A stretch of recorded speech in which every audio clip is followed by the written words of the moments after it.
Hey, Dave Hagan here. Are you ready to close? That's today on the Financial Wellness Podcast.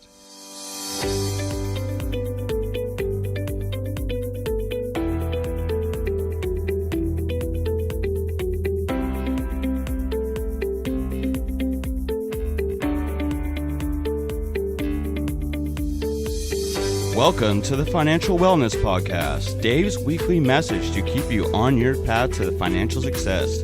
Here is your host, financial problem solver and talk show host, Dave Hagan.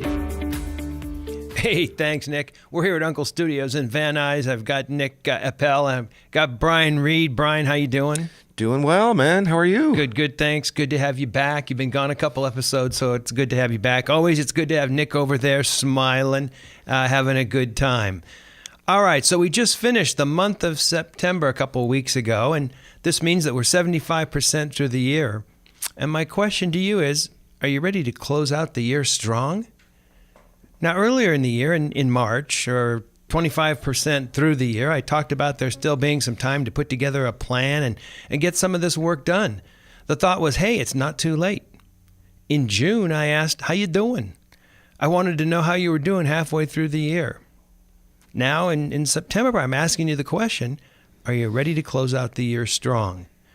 How are you coming along with your goals? Did you have some fun? Did you accomplish something for yourself? Did you make a difference in the world?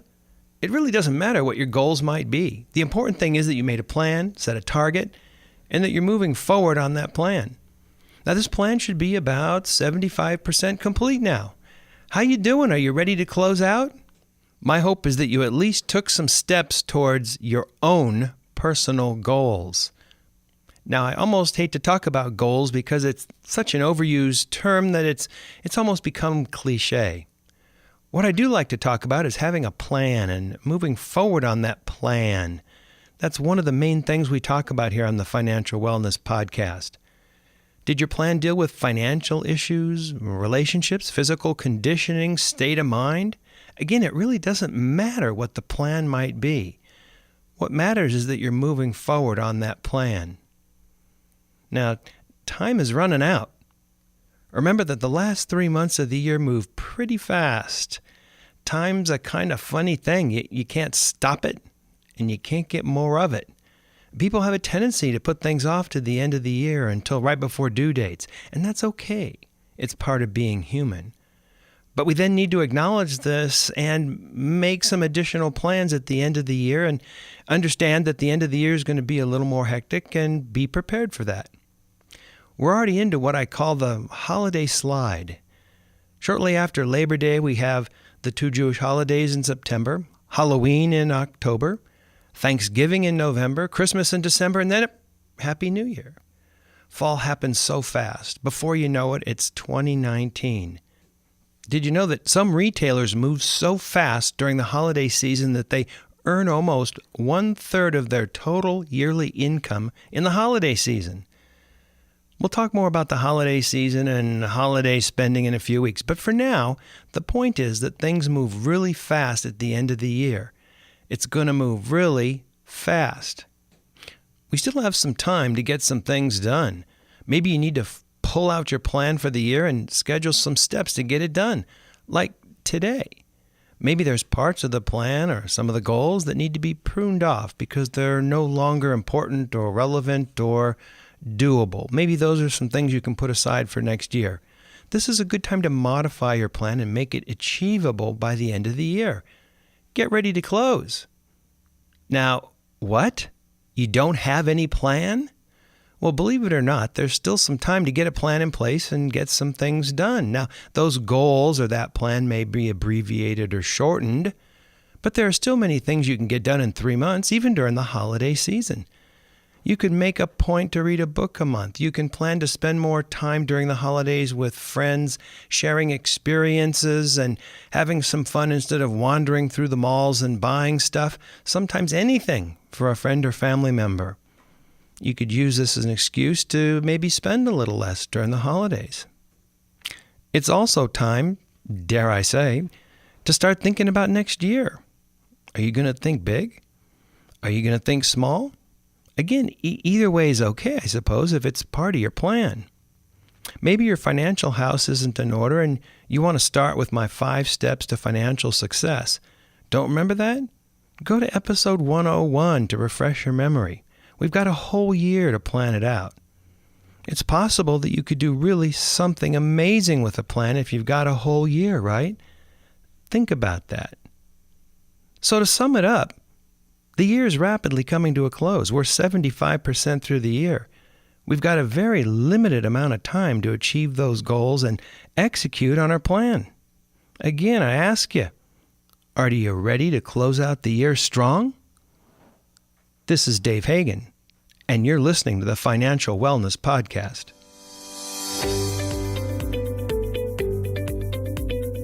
You've been listening to the Financial Wellness Podcast, Dave's weekly message to keep you on your path to financial success. If you have a question that you would like Dave to answer on the podcast, go to thefinancialwellnesspodcast.com. You can leave an audio message with one click of a button or type your message into the question box. Either way, it's sent right to Dave's phone. As an additional bonus, each month, Dave will randomly draw from the submitted questions and pick the winner of a free 1-hour personal conversation with Dave to help you achieve your financial goals. Don't forget to subscribe to the podcast so you receive the new episode notifications. Let's listen in now as Dave answers some emails. All right, let's take some emails. Brian, you've got the emails today. I got the email list here. What do you got? First one is, Dave, what are your thoughts about earthquake insurance and long-term care insurance? Thanks, Dave R. Well, Dave R., earthquake insurance. You know, I think if you live in Ohio, I'm not that big of a fan. But if you live in an earthquake zone, yeah, I think so. And that, I think, is your first determination if you're into an earthquake zone. You know, we had some folks from Nebraska come out one time, and we had some aftershocks to one of our earthquakes. And the grandma of the group, she was so shook up at a mild aftershock, she went out and sat on the curb and smoked a cigarette. And it's a little frightening to see Grandma sitting on the curb, shaking and smoking a cigarette. It freaks people out. When you live out here, we go, oh, there's one. There's one, well. Yeah, you go, well, where's the nearest doorway I can stand in? And I hope it doesn't last too long. So it's a lot different when you live out on the coast or in some of the other places that are earthquake zones here in the United States or anywhere in the world for that matter. But if you live in an earthquake zone, think about this. It seems as though we get an earthquake every, 20 years or so. We live on the San Andreas Fault, so about every 20 years. And the last one that we had was in the mid-90s. So if you're thinking that through, we're due. It's time. And I remember the last one, I was here for that. And I was here for the one that was in the 70s. I mean, and both of these were pretty severe. But in the last one, we saw a lot of people that had their home wiped out. I mean, their home was destroyed. Our house was okay, and our neighbors completely rehabbed their house with insurance money. So your house could get destroyed. And if you own your house straight out, you could lose hundreds and hundreds of thousands of dollars. And I think that that's something that you want to insure. I don't think that the earthquake insurance is that much, all things considered, especially when you hold it up against, the value of your structure. I think what you do is you take the yearly cost of the insurance coverage, and you multiply it by, say, maybe 20, which is our frequency of earthquakes. And that's how much money you're going to spend over a 20-year period to protect your house. Now, I know that in the last earthquake, there were a lot of people that just had like a first deed of trust on their house, so they had no equity. And so they said, what do I need earthquake insurance? If I don't have equity in my house, what am I protecting? Yeah, I mean, I'm basically protecting the bank. And so that's another thing to think about. Do you have equity, something that you own in the house that you protect? If someone just has a house and it was destroyed by earthquake, at least in California, it means that you're not going to pay for the house anymore, I guess, and that the bank will take it back on foreclosure. And you might have some tax issues and you might have some credit reporting issues, but you've kind of lost nothing. But if you own the house, there's definitely equity that you need to protect. And in my way of thinking, what you pay in insurance is cheap in relationship to protecting, the value of that structure. Make sure that your policy, by the way, covers, the replacement cost together with all updated codes. I know after the last earthquake, a lot of people had insurance coverage that, provided a certain amount of money to cover the house or the structure, but it was much more expensive than to build a place because the codes had become more complicated and arguably more sophisticated and more expensive to comply with, and they weren't able to get the job done. So I like having that kind of insurance. Of course, the flip side is, I suppose, or another thing to think about is, I hate having to have insurance for every little thing. You've got homeowners insurance and earthquake insurance and medical insurance and long-term disability insurance and at some point you just kind of get insuranced out. You're spending all your money on insurance. But I think that this is a good one to have because I don't know. I think we're due. Now, Dave, the other part of that, and I don't mean Dave myself, Dave R., the person who sent in the email, and I hope you're listening. The other part was this long-term, not disability, but long-term care. Yeah. And really, this is a bigger, more problematic issue, seems to me, than earthquake insurance, because this type of insurance is pretty pricey stuff. And especially when some kind of long-term care issue is starting to come up on the horizon, that meaning typically when you're older. And it's kind of cheap when you're young, but when you're young, this is the last thing you want to think about. And even if you're paying at a reduced rate because you're young, who at 23 wants to pay for, an insurance policy that's going to cover you when you're in a nursing home when you're a bit older? So that's kind of tough. And, when you're 40, 50, it's really tough to get that insurance, and it's really, really expensive. That being said, the cost of long-term care is catastrophic. It's crazy. It's $6,000, $7,000, $8,000, $10,000 a month. I've got a friend that he and his wife moved to Nevada and started a new lifestyle in Nevada because they knew that their parents were going to need that kind of care, and their parents moved with them. And in Nevada, at least, the cost of the care was significantly less because land values are less in Nevada, for one, and two, there's not the income tax and the other kinds of things. But they actually moved into a different state to be able to afford that, to sustain that. I've seen situations where people's savings and earnings their whole life are wiped out when they have to go into the hospital or some kind of long-term care facility, and every month, drip, drip, drip, their estate gets depleted. And that's too bad. I think that's something that we need to think about or look at as a society. If somebody needs some kind of long-term care, they can be wiped out very quickly. I think a better idea is to have someone stay in their house if they can, but the problem is to have 24-hour care is extremely expensive, and especially with the labor laws that we have here now in California, it's become pretty strict in terms of making sure that people get all the benefits that they're supposed to get. And if you have somebody 24 hours, it means you got 3 8-hour shifts rolling. That's really expensive. I know someone whose mother's estate was depleted $500,000 by needing this kind of care. She stayed in her house, but she needed some care, and about $500,000 went away with some kind of long-term care. Now, I suppose one way to think about it is that's what you save money for, and that's the way it's supposed to be. On the other hand, wow, it seems awfully expensive, and that's a lot of work to have all that money go away, and just because you've got some kind of long-term care needs. I don't know what the answer is, because everything that you're saying makes sense.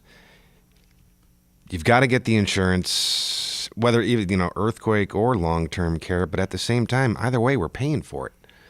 You're going to pay for it on the front end and have the insurance, or you're not going to get the insurance and you're going to pay for it when you actually need the services or you need your house fixed. Right. And I'm not suggesting necessarily that something like this should be free, because if you expect it to be free, then it's coming from the government, and that means more taxes. Right? And we're still paying for it. Right. Then. So you still end up paying for it. You just got this level of overhead that the government, the government's vigorous, if you will. No, that's it. At a certain age, I'm going off on an ice float. It's just easier. I mean, tap out. Sometimes that seems like a good way to deal with it, huh?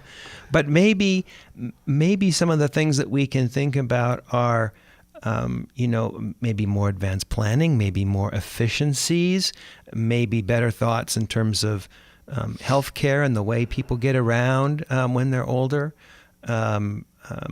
Maybe different ways to approach medical care in terms of end of life issues. I don't know. These are really tough issues, but the financial part of it is really a problem.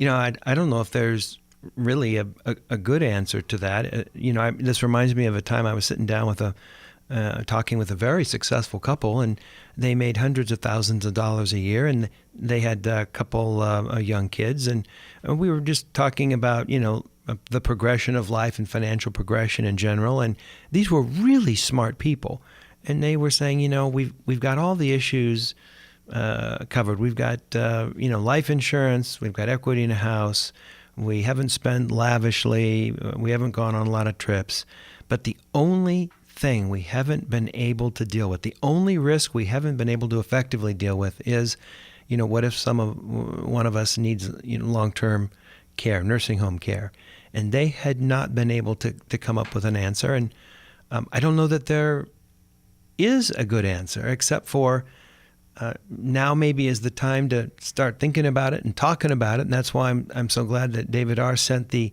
email in, because it seems to me maybe that could be part of our plan, and there could be an acknowledgement that there needs to be something set aside, or the nest egg could be compromised or partially compromised by this kind of need. Maybe insurance will cover some of this need at some point or not.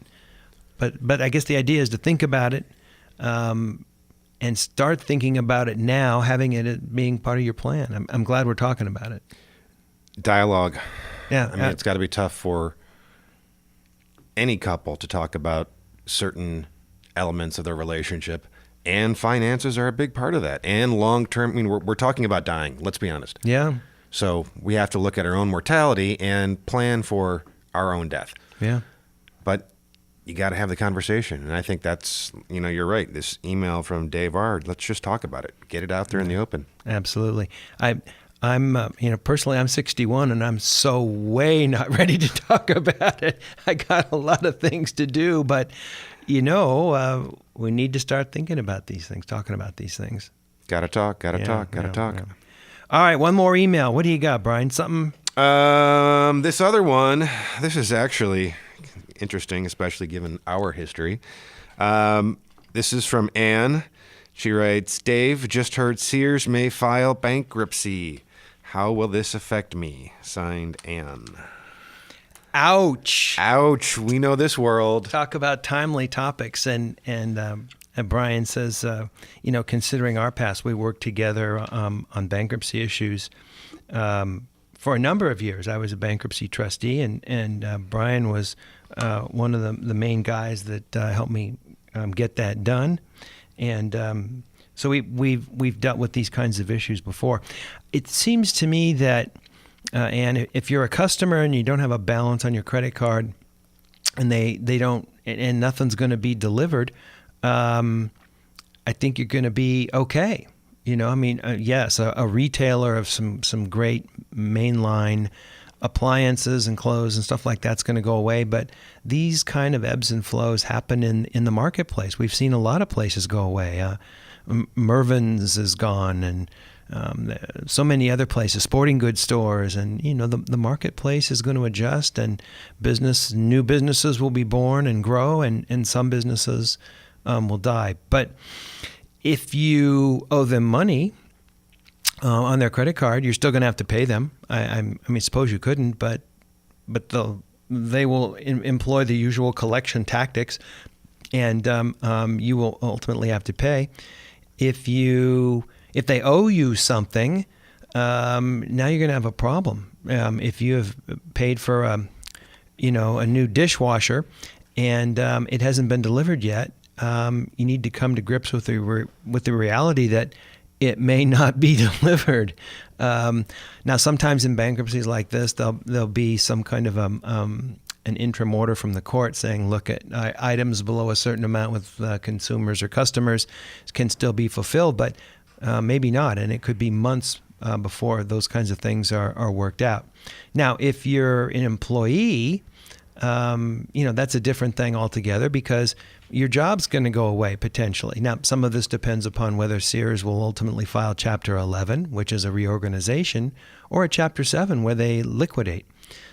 So we don't know what their intent might be at this point. But if they're going to liquidate, it means your job's going to go away. It means that maybe monies that you've got in retirement accounts or through the company, those things could be compromised. If you have some kind of a retirement plan through the company, it could be compromised or reduced.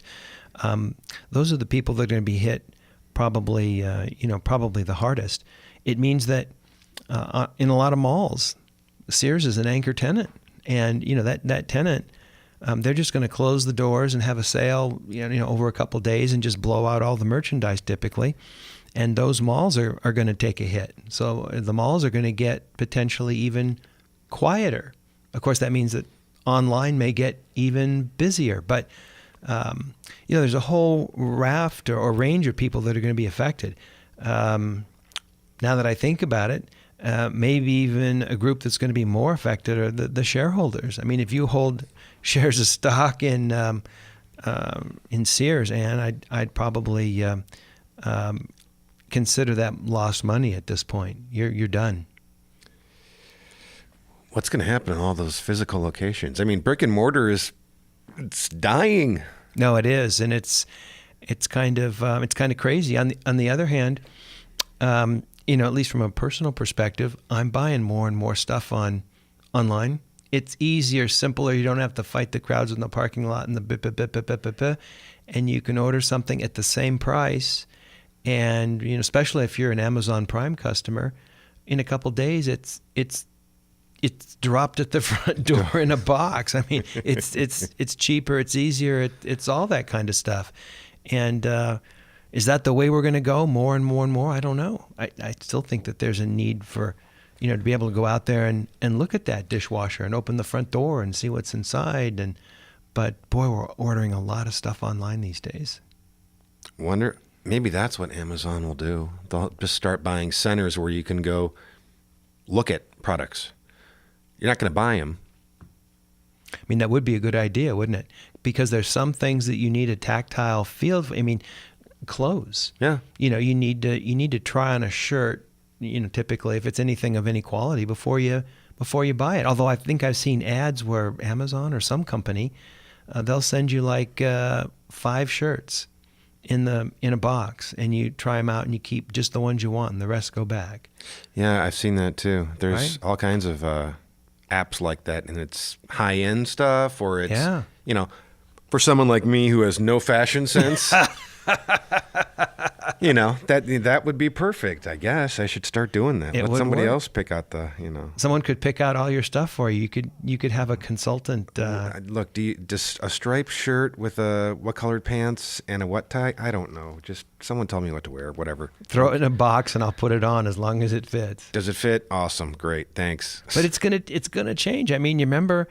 I remember years ago the Gap. You remember the Gap, and you go on and they had cool shirts and jeans and stuff like that. I haven't seen a Gap. I don't know if Gap's still out there. I think I saw a Baby Gap. Okay. The other day. So maybe they still have some stores out there. In our neighborhood, we've just been annihilated by sporting goods stores going out. We had a couple of them close, and now there's like nothing around. So we drive to go to a sporting goods store, or we, again, buy stuff online and it shows up at the door, I think I was looking around to get a tennis racket restrung. Mm-hmm. Went to go look at the Sports Authority, and I was like, wait a minute, nope, they're gone. Mm-hmm. And eventually had to find a little guy. Right. It was just a sole P doing his own thing, and he said, I string tennis rackets. Yeah, an indie shop. Which is, that's great for the indies. I think it's a great thing, but, the big center isn't going to be there as much anymore. It's not there. Things have changed. Anyway, Ann, I hope you're not a shareholder. I hope you're not an employee, and I hope that, they don't owe you on the delivery of a dishwasher or something. But the market will work itself out. There's going to be a lot of pain here, and it's kind of sad to see Sears go away. But thanks for the question. Thanks for the timely question. And maybe in a couple months we'll circle back and talk about Sears again to see how they're doing or if they're doing. Well, I think that's all the time that we have here. Brian, thanks for coming in. It's good to have you. Good to have you back for a couple episodes. Good to be here with you, buddy. No, it's good. Nick, you got to be a little more vocal here. He's quiet like the whole show. He's just smiling, having a good time. He's probably asleep. He's thinking about his law school classes and all the stuff that they're doing to keep him busy. But anyway, it's good to have everybody back around the round table. And check in with us next week. We'll drop down another interesting podcast. This is Dave Hagan, and you've been listening to the Financial Wellness Podcast.